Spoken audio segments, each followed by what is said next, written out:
मधुबनी एक ऐसा शहर है जिसका अपने आप में बहुत बड़ा इतिहास है। पिछले कई वर्षों से यहाँ पर बीजेपी के सांसद हैं। अभी फ़िलहाल डॉक्टर अशोक कुमार यादव है। इससे पहले उनके पिता हुकुमदेव नारायण यादव भी सांसद थे। मधुबनी एयरपोर्ट पे मैं अभी खड़ा हूँ और ये मधुबनी एयरपोर्ट पिछले कई वर्षों से ऐसे ही वीरान पड़ा हुआ है।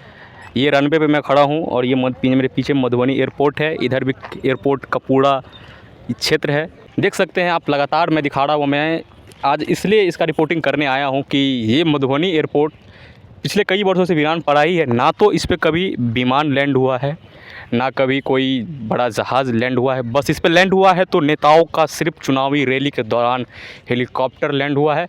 उसके अलावा यहाँ पर ना तो कभी कोई विमान देखने को मिला है, ना तो इस पर कोई भी सरकार बातें कर रही इसको निर्माण के लिए, क्योंकि मधुबनी एक ऐसा शहर है जिसका अपने आप में बहुत बड़ा इतिहास है। नमस्कार दोस्तों, मैं खड़ा हूं अभी मधुबनी ज़िले के मधुबनी हवाई अड्डे यानी कि मधुबनी एयरपोर्ट पे।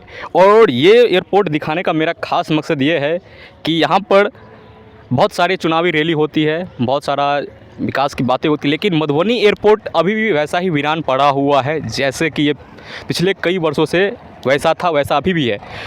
लगभग 1962 ईस्वी में ये एयरपोर्ट का निर्माण हुआ था, जो कि चीनी और इंडिया के युद्ध के समय ये बना हुआ एयरपोर्ट है, जो कि नेपाल सीमा से महज कुछ ही दूरी पर लगभग 35 किलोमीटर के तकरीबन यहाँ से नेपाल है।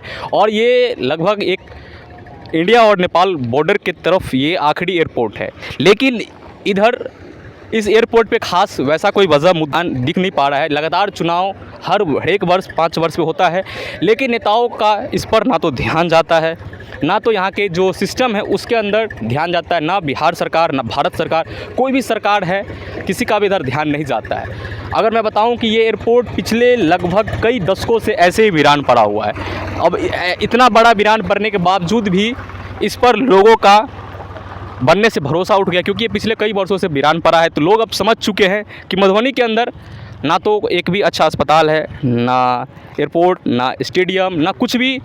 मैं दिखा सकता हूँ कि ये एयरपोर्ट नाम के लिए एयरपोर्ट रह चुका है। देख सकते हो यहाँ पर मवेशी और गाय भैंस बकरियाँ यहाँ पर अपना चारा के लिए चरती है।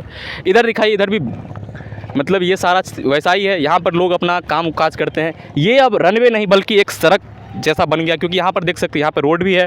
इधर से कोई भी गाड़ी वाहन साइकिल जो भी आती है ऐसे निकल के सीधे वहाँ पर एक एसएच है, वहाँ पे सड़क है, उधर चली जाती है। और इधर भी देखिए, इधर भी सड़क है। ये कनेक्ट हो गई एयरपोर्ट से और एयरपोर्ट की तरफ से ही ये सारा रास्ता बन गया है। लेकिन अगर मैं बात करूँ किसी भी शहर के विकास की, किसी भी शहर के डेवलपमेंट की, तो वहाँ पर जो विकास की बातें होती है, पहली बात तो होती है शिक्षा, दूसरी अस्पताल, शिक्षा, अस्पताल, स्वास्थ्य, रोज़गार, स्कूल, कॉलेज, हॉस्पिटल, ये सारी चीज़ें होती है कहीं ना कहीं किसी शहर को आगे बढ़ने के लिए। और ये चीज़ हर एक शहर में होना बहुत ज़रूरी है। लेकिन मधुबनी शहर में, मधुबनी लोकसभा और मधुबनी डिस्ट्रिक्ट के अंदर एकमात्र हवाई अड्डा है जो कि वीरान पड़ा हुआ है। और ये ना होने से बहुत ही विकास का काम धीरे धीरे बंद पड़ गया। लगभग पिछले कई वर्षों से यहाँ पर बीजेपी के सांसद हैं।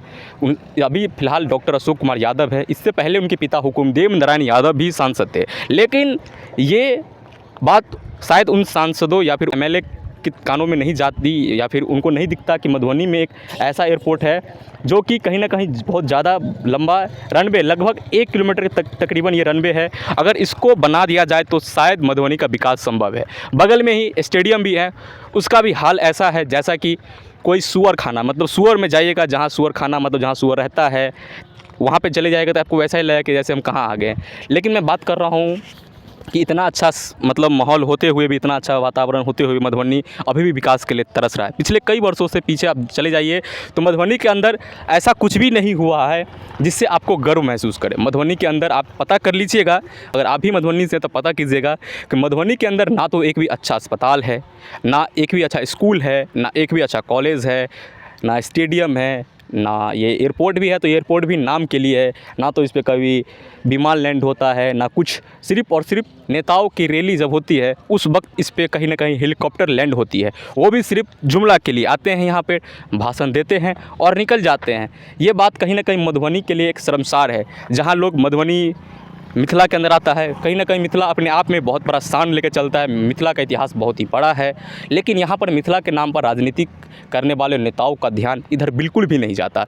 पिछले 10 साल पहले या 15 साल पहले दरभंगा में भी किसी ने नहीं सोचा होगा कि वहाँ पर भी एक अच्छा खासा एयरपोर्ट होगा, लेकिन आज दरभंगा के पास खुद का एक अच्छा एयरपोर्ट है और वहाँ से आप दिल्ली, मुंबई, बेंगलोर जैसे शहरों के लिए वहाँ से आप विमान ले सकते हैं। और वहाँ पे फ्लाई लैंड भी होती है, फ़्लाइट और टेक ऑफ भी होती है। सारा चीज़ वहाँ पर अब ऐसा बन गया जैसे दरभंगा एक राजधानी की तरह दिखने लगा है। और मिथिला की एक अच्छी खासी राजधानी दरभंगा को भी कहा जाता है, लेकिन उसी से सटा हुआ ये एक ज़िला है मधुबनी। कुछ ही दूर चलने के बाद दरभंगा शुरू हो जाता है, लेकिन मधुबनी की विकास की बात ना तो यहाँ की सरकार करती है, ना तो यहाँ के सांसद करते हैं, ना तो यहाँ के जो एमएलए हैं वो भी नहीं करते। किसी भी राजनेताओं का इधर ध्यान नहीं जाता है। क्या वजह हो सकती है, कमेंट आप लोग करते रहिएगा कि यहाँ पर क्या वजह है कि ये रनवे को या फिर इस एयरपोर्ट को ऐसे ही छोड़ दिया गया है। अगर मैं पिछले कई दशकों की बात करूँ तो यहाँ पर सिर्फ़ और सिर्फ राजनीतिक जुमला दिया गया है।